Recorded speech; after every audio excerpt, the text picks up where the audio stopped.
Consecration. Having attained to the viewpoint that puts you into the right relations with the world and with your fellow men, the next step is consecration.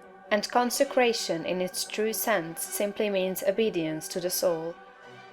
You have that within you, that which is always impelling you toward the upward and advancing way. And that impelling something is the divine principle of power. You must obey it without question. No one will deny the statement that if you are to be great, the greatness must be a manifestation of something within. Nor can you question that this something must be the very greatest and highest that is within. It is not the mind, or the intellect, or the reason.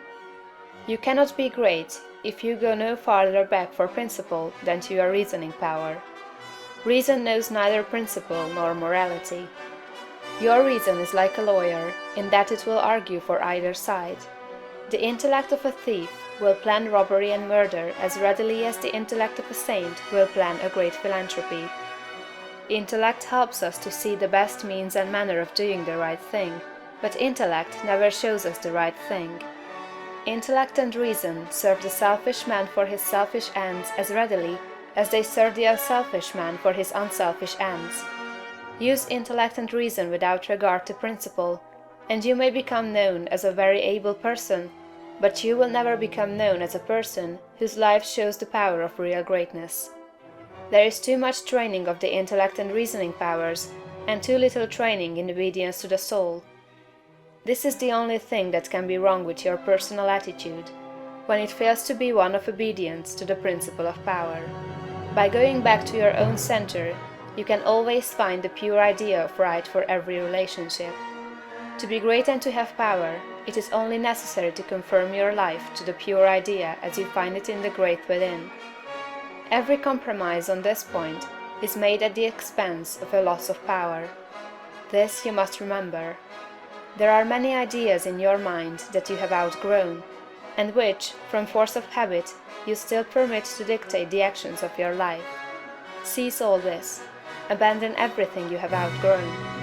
There are many ignoble customs, social and other, which you still follow, although you know they tend to dwarf and belittle you, and keep you acting in a small way. Rise above all this. I do not say that you should absolutely disregard conventionalities, or the commonly accepted standards of right and wrong. You cannot do this, but you can deliver your soul from most of the narrow restrictions that bind the majority of your fellow men. Do not give your time and strength to the support of the obsolete institutions, religious or otherwise. Do not be bound by creeds in which you do not believe. Be free. You have perhaps formed some sensual habits of mind or body. Abandon them.